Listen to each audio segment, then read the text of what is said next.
If you don't know where you're going, you might not like where you end up. Hi everyone, I'm the Anonymous Investor. Welcome back to the channel, and today we're going to be going over a book called The Latte Factor, Why You Don't Have to Be Rich to Live Rich. This is by far one of my favorite books. I think every single person in the world should read this book, especially if you're below the age 20.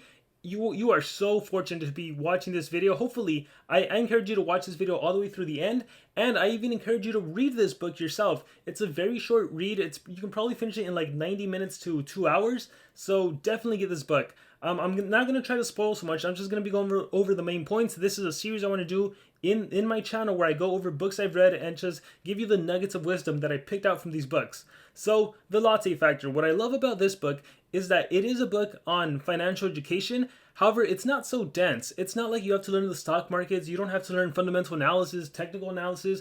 It's just a very simple formula to how to become rich without essentially like having to give up a lot, or without thinking you need to do these complex algorithms and stuff. It's just a very simple process. So the book is a story of a girl named Zoe who stumbles upon a coffee shop, and in that coffee shop there's a photograph she wants to purchase.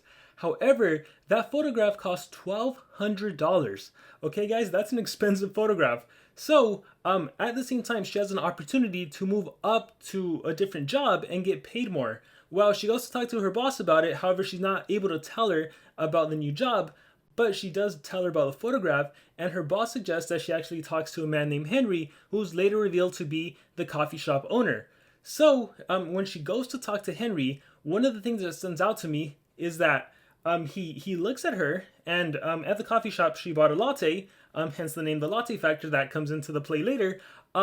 He tells Zoe, if you can afford that latte, you can afford this photograph, perhaps you're richer than you think. And at the time, Zoe has no idea what he means, but that's something that has stuck with me for a long time, because I think of people all over the world, and you've probably heard it. You've probably heard your parents say it, you've probably said it yourself, you've heard someone, your friend say it. I really want to do this, but I can't afford it. Man, I wish I could buy that, but I can't afford it, right? That's something we've all said at some point in our lives. That's something we hear all the time. But you might want to reconsider after I go through this book, because you might actually be richer than you think. So another thing that I love, which I played at the beginning of the video, that was from the audiobook, if you don't know where you're going, you might not like where you end up. That is a constant theme in the book as well, where you have to be focused and know what you want. So for Zoe, it's that photograph. And one thing I want everyone to think about as you are listening to me talk is, what is it that you want? What is it that you're focused on? What is it that you want out of life? But anyhow, going back to the story itself, the Henry, the man, the coffee shop owner, asked Zoe, what would have to change for you to be able to afford the photograph?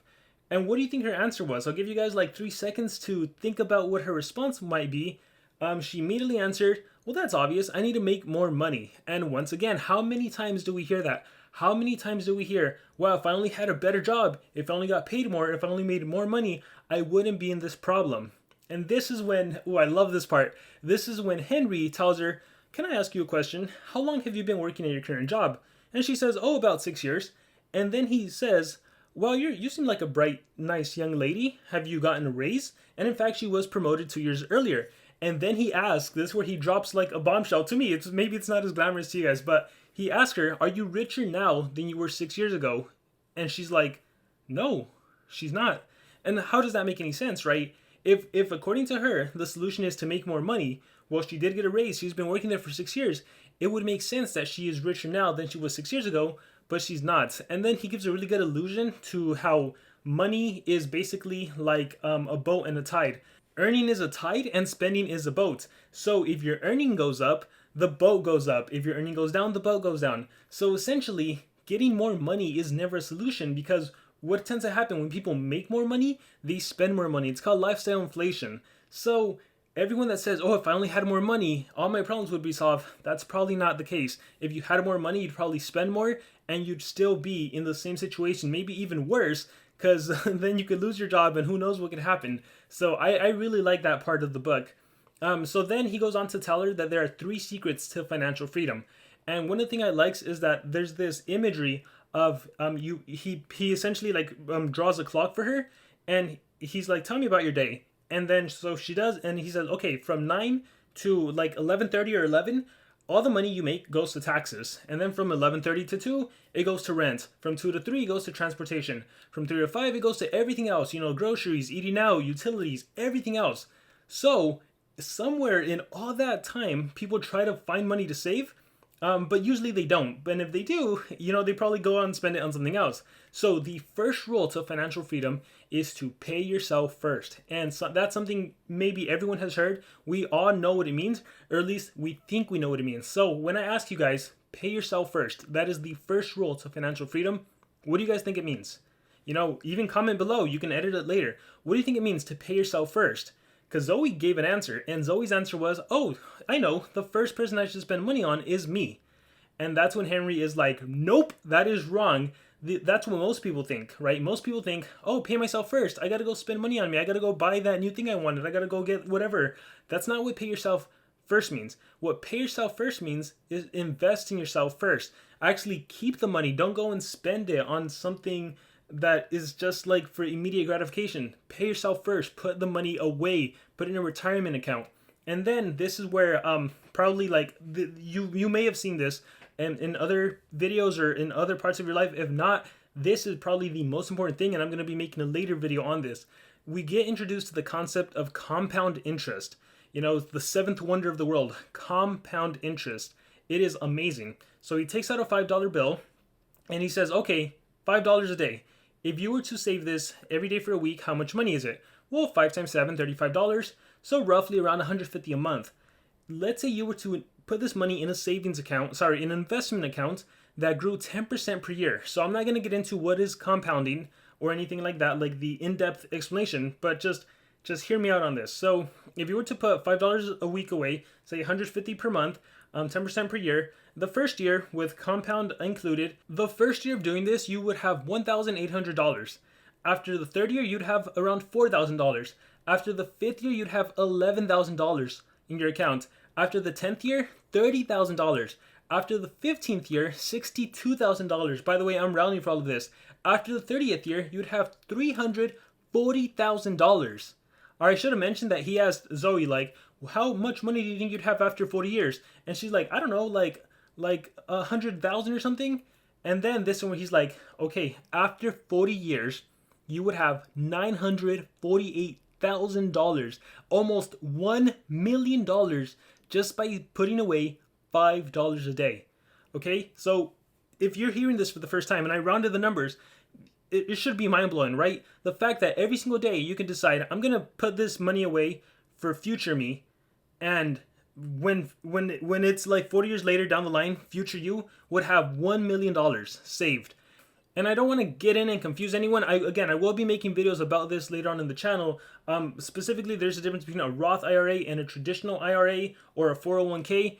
Basically, there's money you can put before you're taxed away. That's right, before the government even takes away their own share of your money, you can put it away into your retirement account, so that money is allowed to grow without being initially taxed. You will be taxed when you take it out once you retire, but it's able to grow fast and compound. So that's the key thing about the latte factor. Like, what is that latte factor? Think back to the fact when he said, if you can afford that latte, you can afford that photograph, perhaps you're richer than you think. So can you find somewhere $5 a day to put away to future you? So then later on in the story, she goes and tells her apartment mate this, she's super excited. And he's like, he's a downer. He's like, oh, that's not possible. You can't get 10%. Retirement accounts have too many rules. There's all these things, and you're still going to be taxed and blah, blah, blah, blah, blah. Okay, whatever, right? There's always going to be naysayers, but this is the formula. This is something you can do to be a millionaire, essentially, by the time you're ready to retire. The second rule of financial freedom is to not budget, to make it automatic.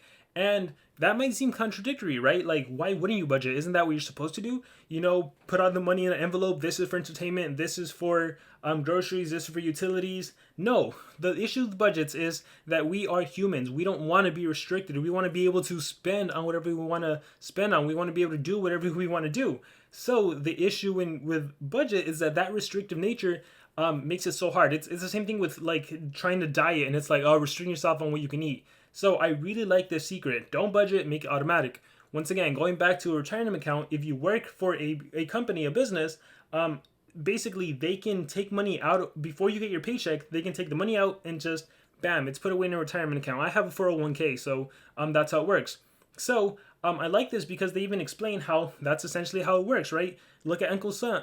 Look at Uncle Sam, the government. Before you get your money, the government already took its like 30% share. Look at corporate America, right? You have a gym membership. Guess what? They take away money from your account at the start of the month or whenever your gym membership started. Netflix, Amazon, any subscription service you have, Hulu, Spotify, you know, because people wouldn't pay if it was up to them, you might cancel, but they take the money away. So you got to do the same thing, right? Make it automatic. Don't bother about budgeting. Again, the secret here is that these small incremental changes over a long period of time, they add up to something massive. And that's, once again, so just make it automatic. Don't budget. And then the last secret, we'll come back to it, because Zoe goes back and talks to her boss, and then her boss tells her there are 3 myths to money. The first myth is that you need to make more money and you'll be more rich. And we already talked about this earlier, where people think, oh, I just need more money. People think they have an income problem. What they have is a spending problem. People spend too much. The second myth is that it takes money to make money. And this is basically the idea that people say, well, I don't have enough time to invest. I don't have enough money to invest. If I had more money, once again, myth 1 and 2, they kind of go like, but again, the whole point of this book is just telling you that $5 a day can make you rich. So it's not that people don't have enough, it's just where they're choosing to prioritize. And then the third myth is that someone is coming to save you. And I think right now is the time recording this video. I think this is perfect, right? Right now we're always like, oh, when is the government going to help us? When is that stimulus check coming in? No one's coming to save you, right? Your broker, your dad, your mom, you're going to find that loved one. They're just going to come in a white shining armor. That's not how it works. So you need to be in charge of your own finances, of your own financial independence. So I really like those myths that get talked about in the book. So before I go on to the third secret, Henry and Zoe meet up at a Starbucks, and then he basically tells a story on how he was able to get his own coffee shop. And he talks about how he had friends that had their own shops, but when Starbucks came into the mix, they tried to lobby against it. They thought it wouldn't be successful, expensive coffee, blah, blah, blah. And look, Starbucks is like a gigantic company. But basically what Henry did was he bought stock in the company, and that is how he was able to keep his own coffee shop alive. So he tells Zoe that there's 2 kinds of people. There's people that build wealth, there's 2 kinds of people, and that everyone builds wealth, every single person. And this is interesting. Like, I really like this because I never thought about it this way. So everyone builds wealth. The question is, for whom do they build that wealth? So you're either an owner or you're a renter. So when you go and spend money on a coffee, you can almost think of it as you're renting from the company, right? You're buying that coffee, but you're renting from it.